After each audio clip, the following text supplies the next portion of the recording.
بسم اللہ الرحمن الرحیم۔ معزز مہمانان کرام، بزرگوں، دوستوں اور قابل احترام دینی ماؤں اور بہنوں، جدہ دعوت سینٹر حی السلامہ میں آپ کا یہ بھائی آپ کو خوش آمدید کہتا ہے، استقبال کرتا ہے، اور اللہ رب العالمین سے دعا کر رہا ہوں کہ اللہ رب العالمین ہم جس مقصد کے لیے یہاں جمع ہوئے ہیں، ہمارے مقصد کو شرف قبولیت عطا فرمائے اور ہمیں یہاں سے اللہ رب العالمین اپنی رضا اور خوشنودی عطا فرمائے، آمین یا رب العالمین۔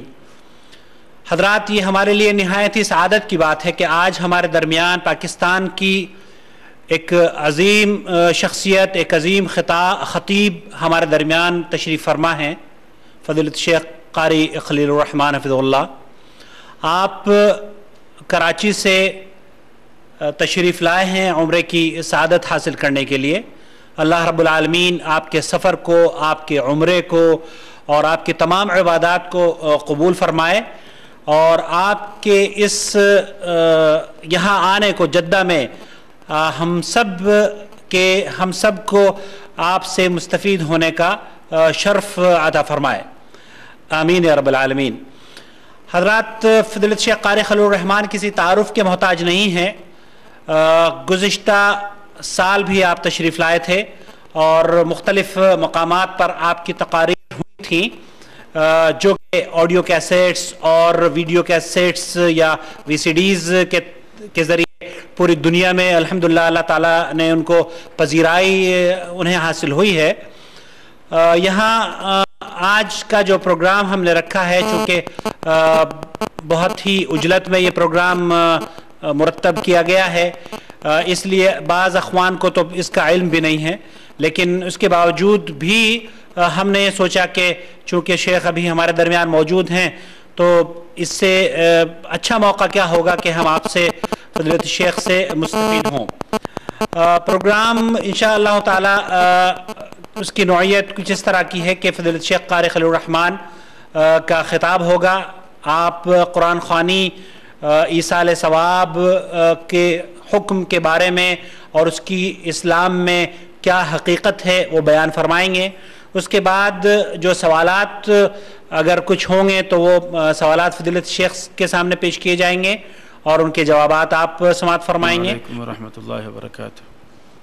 قرآن خوانی اور ایصال ثواب، اس کی شرعی حیثیت کیا ہے، اس عنوان سے انشاءاللہ اللہ رب العالمین کی توفیق سے میں چند باتیں آپ کے گوش گزار کروں گا۔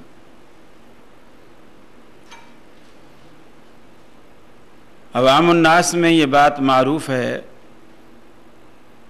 کہ جو کام اچھا ہو اسے کر لینے میں کوئی حرج نہیں، اگرچہ وہ قرآن و سنت سے ثابت نہ ہو۔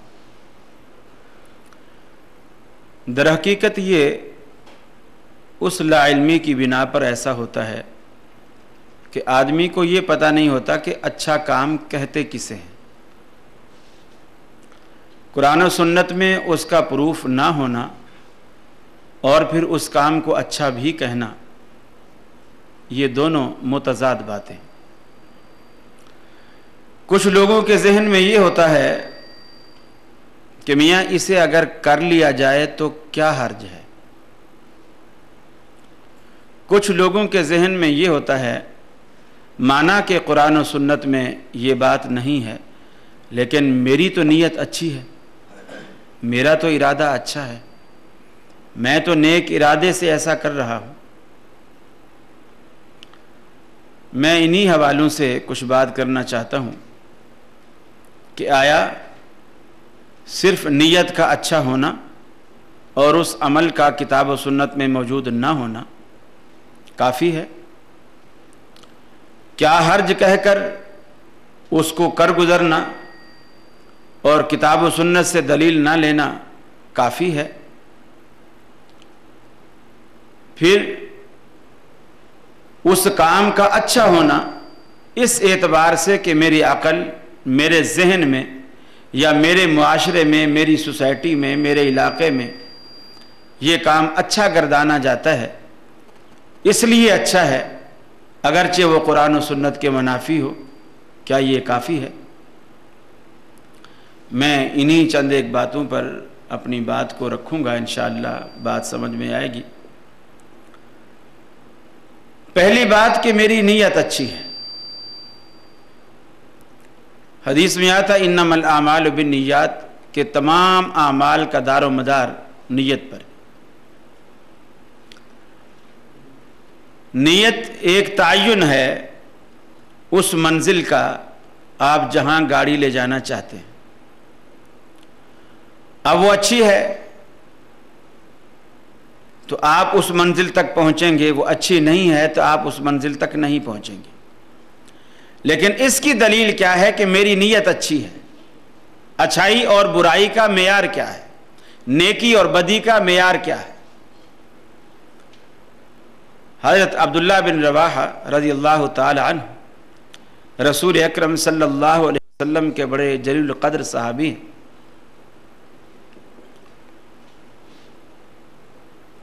جمعرات کا دن ہے، رحمت عالم صلی اللہ علیہ وسلم نے ایک لشکر ترتیب دیا۔ حضرت عبداللہ بن رواحہ رضی اللہ تعالی عنہ کو اس لشکر کا امیر بنایا۔ حکم یہ کیا کہ تم نے رات یہاں مدینے میں نہیں ٹھہرنا ہے، تم نے چلے جانا ہے، اور صبح فلاں جگہ تم نے پہنچنا ہے، کل وہاں جنگ ہے، لڑائی ہے، جہاد ہے۔ صبح جمعے کا دن ہے۔ حضرت عبداللہ بن رواحہ رضی اللہ تعالی عنہ کے دل میں یہ بات آئی کہ یار جہاد پہ جانا ہے، سفر جہادی ہے، اس میں انسان ہمیشہ غازی بھی نہیں رہتا، شہید بھی ہوتا ہے۔ ہو سکتا ہے یہ میری زندگی کا آخری سفر ہو، آخری لڑائی ہو، اور میں اسی میدان میں کام آؤں اور شہید ہو جاؤں، تو کیوں نہ میں دوہرا اجر لوں۔ میرے پاس تیز رفتار سواری گھوڑا ہے جو اس وقت جنگوں میں بالکل اس کی وہی حیثیت تھی جو آج کل F-16 کی ہے، بڑی ضرورت کی چیز تھی۔ اس نے کہا میرے پاس بڑی تیز رفتار سواری ہے، میں اس پر سفر کروں گا تو اپنے لشکر کو راستے میں ہی جا لوں گا، اور جمعہ بھی رسول اللہ صلی اللہ علیہ وسلم کے پیچھے پڑھ لوں گا۔ جہاد سے بھاگ نہیں رہا، موت سے ڈر نہیں رہا، بلکہ شہادت کے جذبے سے سرشار ہے۔ نیت اس کی نیک ہے، نیت میں کوئی فتور نہیں۔ وہ دوہرا اجر یوں لینا چاہتا ہے کہ شہادت بھی پالوں اور زندگی کا آخری جمعہ رسول اللہ صلی اللہ علیہ وسلم کی اقتداء میں ادا فرما لوں۔ یہ دونوں نیتیں ہیں اور نیک نیتی ہیں۔ آپ نے جمعہ پڑھایا، رسول اللہ صلی اللہ علیہ وسلم کی نظر عبداللہ بن رواحہ پر پڑ گئی۔ آپ کو خیال آیا کہ میں نے تو اسے رات روانہ کیا تھا اور ہدایت کی تھی کہ تم نے نکل جانا ہے لشکر کے ساتھ، اور لشکر نے اس کی قیادت میں نکلنا تھا۔ رسول اللہ صلی اللہ علیہ وسلم نے سوال کیا، ما منعک ان تغدو مع اصحابک یا عبداللہ، اے عبداللہ تجھے کس چیز نے روکا ہے کہ تو صبح سویرے اپنے ساتھیوں کے ساتھ نہیں نکلا؟ اس کی کیا وجہ ہے؟ حضرت عبداللہ بن رواحہ رضی اللہ تعالی عنہ نے جو دل کی بات تھی ساری رکھ دی۔ یا رسول اللہ صلی اللہ علیہ وسلم میرے پاس تیز رفتار سواری ہے، باقی کوئی پیدل ہیں، کوئی اونٹوں پر ہیں، کوئی خچر پر ہیں، کوئی گدھے پر ہیں، میرے پاس تو گھوڑا ہے اور بڑا تیز رفتار گھوڑا ہے میرے پاس، میں ابھی بس جمعہ پڑھ کے بھی جاؤں گا تو ان کو راستے میں لے لوں گا۔